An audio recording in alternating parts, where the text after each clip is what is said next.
Hello again. This is Greg Violi, and I'm teaching on what is the Christian life. This is session 3.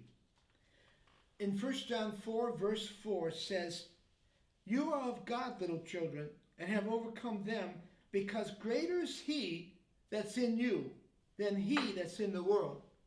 Now, as a believer, we have someone, a person, living inside of us.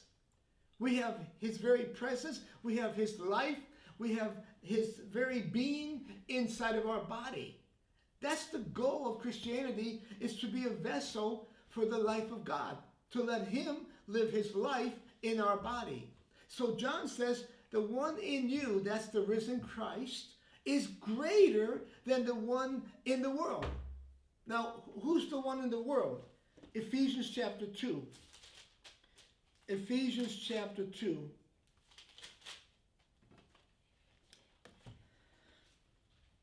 Verse 1, "You hath He quickened who were dead in trespasses and sins."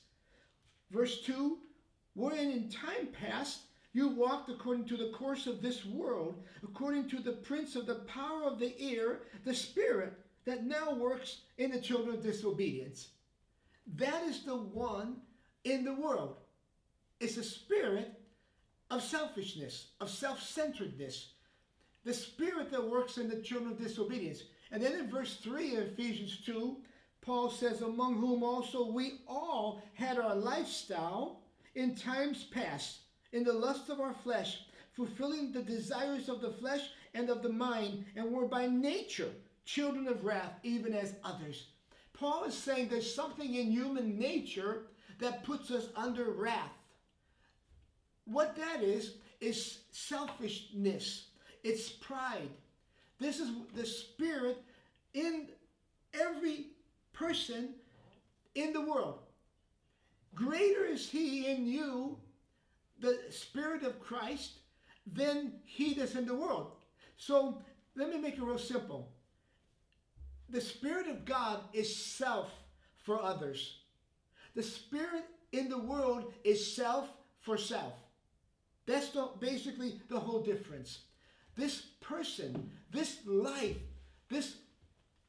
of God, has a nature of self for others. The key to God's pure love is in 1 Corinthians 13, verse 5. It says, it never seeks its own. One time the Lord spoke to me so clearly that His love is so pure, it will not ever seek something for itself. It has to find fulfillment in others. So 1 John 4:12 says something real important in that regard. "No man has seen God at any time. If we love one another, God dwells in us, and His love is completed in us."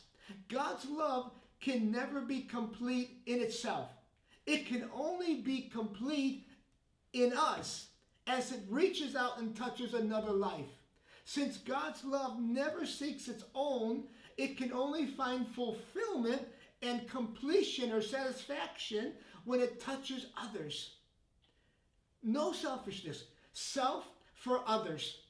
That's the life of Christ. The life of God is self for others. The life of Adam, the spirit that now works in the children of disobedience, is self for self. This is so vitally important.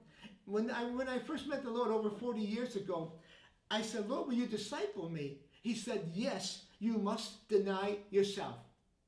If anyone wants to come after me, be my disciple," He says, "let him deny himself, take up his cross, and follow me." When we deny self, it makes it so much easier just to be a follower, a disciple of Christ. But I found out after many years that a lot of God's children never denied self. So if I never deny myself, then basically I end up being stuck in self, which is the nature of Adam. Now, the Lord does not want Adam to do anything for Him. As a matter of fact, there's a word we should take out of our Christian vocabulary, and it's the word try. You don't try to love. God is love. Love is patient. Love is kind. That's all the time. It's always perfect, always patient, always kind, never seeks its own, never exalts in itself, is never proud. This is the pure love of God. So the Lord is only wanting a vessel for himself. That's it. When we enter into this truth that the Christian life is a person, that the Christian life is a kind of life, now we can say, okay, Lord, I want to be a vessel. Live through me. Live in me. Pour out your life through me. And he will. But it will always be to touch others. It will never have selfish thinking, ever. Now, the devil knows that, and he wants us to be stuck in self. He wants us to be self-conscious. He wants us to take things personally.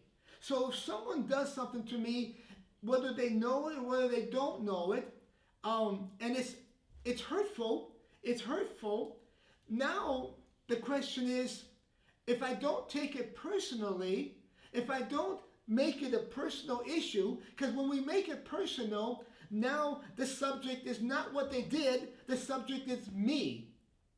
There's a big difference between me being the subject and what they did being the subject. There's a lot of godly spouses that love each other, and it's okay to speak the truth in love about the issue. The problem is when the issue is no longer the issue, but the issue is me and what you did to me and how you offended me. See, that's the selfish nature of Adam. And that's the end of session 3. God bless you.